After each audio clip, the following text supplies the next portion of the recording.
I have great reason for not getting the Samsung Galaxy A06 for a review on this channel because it was practically the exact same thing as the Samsung Galaxy A05.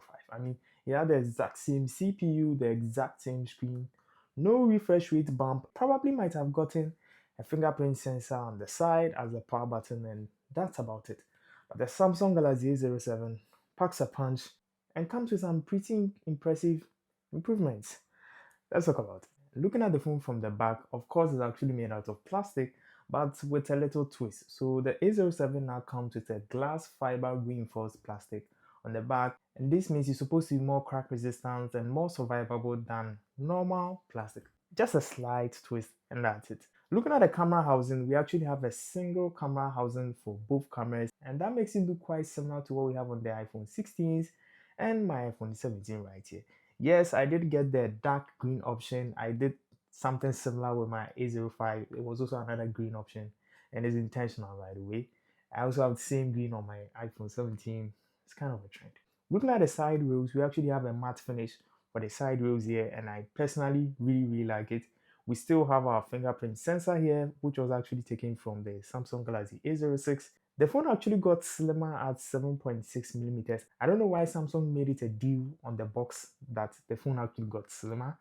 And also, it's actually 5 grams lighter than what we had on the Samsung Galaxy A06. So, looking at the design, we actually see some sort of improvements, and that's quite welcome. Taking a look from the screen is the exact same thing. We have our 6.7-inch display. It's actually PLS LCD at 720p, but we now have 90 Hz refresh rate, which we didn't have on the A05 and A06, and that is quite welcome. Coming from a 60 Hz to 90 Hz, we take it like that. We still have our tear notch drop at the top over there, and we still have our thick chin at the bottom. And I almost forgot, we now have an IP rating of IP54. We didn't have all these little things coming from the A05 and A06. And as we move on, you clearly see that the A07 is quite a leap, even coming from the Samsung Galaxy A06. So performance actually took a huge leap, and that starts with the CPU. So on the A05 and the A06, we actually had the Helio G85 chipset, which was actually a 12 nanometer chipset. But what we have on the Samsung Galaxy A07 is actually the G99, which is actually a 6 nanometer chipset. And just looking at this alone is such a huge leap, okay? The G85 is a very popular chipset that I actually also used on the Redmi 13C on my previous review. And pairing the G99 with the 90 Hz refresh rate tells you performance is actually on another level coming from the A06. So doing your normal and daily tasks such as browsing, making phone calls, texting, swiping down, opening multiple apps, it's quite flawless and quite smooth using the G99. And this sort of performance actually trickles down to other aspects of the phone, such as battery life, camera processing. I think that is the most important thing, which is the camera processing and battery efficiency in all together. So the G99 is a very popular chipset, which is actually being used for phones under the $100 mark and slightly above the $100 mark. But looking at the A07 price range specifically, this phone tends to come with the best CPU in its price range, which is the Helio G99. Still on the inside, when we take a look at the battery, it remains the same. We still have the same 5000 milliamp hour battery. On the A07 here, we have 25 watts of fast charging. But then when we look at battery life, if you were actually getting a day and a half with the A06 or A05, then I can boldly say you might be getting 2 days with the A07, looking at the efficiency we are getting from the CPU here. And that's quite evident here in my usage. So now let's talk about the cameras on the A07. So yes, the camera hardware practically remains the same. We still have the same 50 megapixel main and the 2 megapixel depth sensor on the back of the phone. And we do have an 8 megapixel selfie camera as well. So the biggest improvement to the pictures on the A07 here is actually linked to the processor. So I use the A05 and the Redmi 13C, and pictures from those phones had this reddish tint to it, and that wasn't quite to my liking. But with the A07, due to the new CPU here, this sort of reddish tint is practically invisible or not there at all, and I kind of like it. Nevertheless, pictures from the A07 are not going to blow you away. It's not that great, but especially when we begin to zoom into the pictures, but they are very fine for the price point. Let's take a look at the selfie camera here, and I just wanted to clear something up here. So I took this first picture with this 8 megapixel selfie camera on the A07, and yes, it's not that great. It's kind of blown out.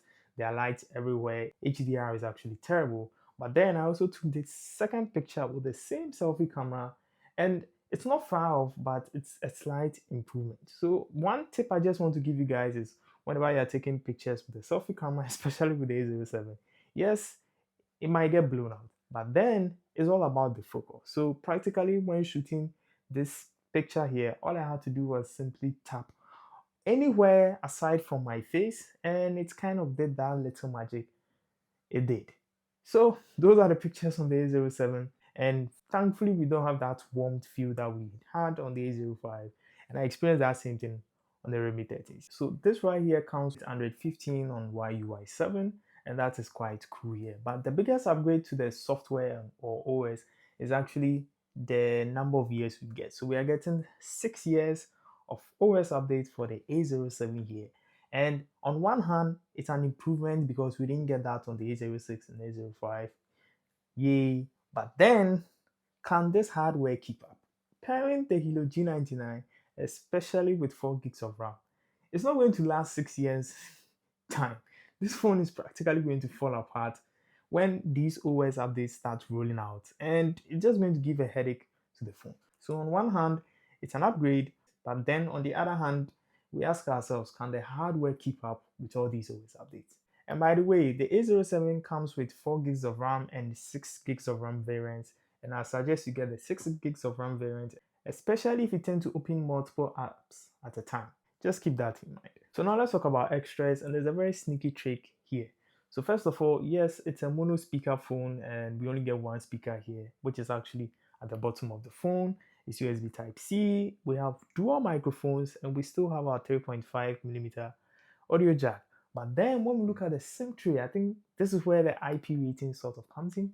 We have this sort of rubber ring around the SIM tray here, and this is actually what helps with the IP protection, especially from water. So yes, it's dual SIM plus an SD card slot. So now let's talk about conclusion and the price. So first off, this one is actually going for $115 if you're going for the 4 gigs RAM paired with the 64 gigs storage option, and it's actually going for $150 when you're looking at the 6 gig RAM and the higher storage and stuff like that. Should you get the Samsung Galaxy A07? If you're coming from the A05, yes. If you're on the A06, shame on you. You probably could have waited for the A07 before upgrading. But if you're on the A06, hold your horses and wait. Let's see what Samsung is going to give us on the Samsung Galaxy A08, which will be coming next year. So if you're on the A06, just wait. But then, should you get the A07?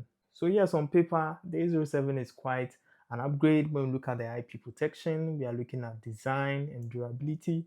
Looking at the back glass we have on the A07 here, we got 6 years of OS updates. I mean, the CPU got better, and then we also get a 90 Hz refresh rate as well. So on paper, this is quite a lot, but on my day-to-day activities, I really didn't see that much of an improvement coming from the A05 myself. Nevertheless, it's still an upgrade, and it's a very, very welcome one, especially when we consider the CPU. So yes, that is my review for the Samsung Galaxy A07. So tell me what you think down in the comment section. Are you coming from the A05 or you're already on the A06? And let's see what we get next year from Samsung on the A08.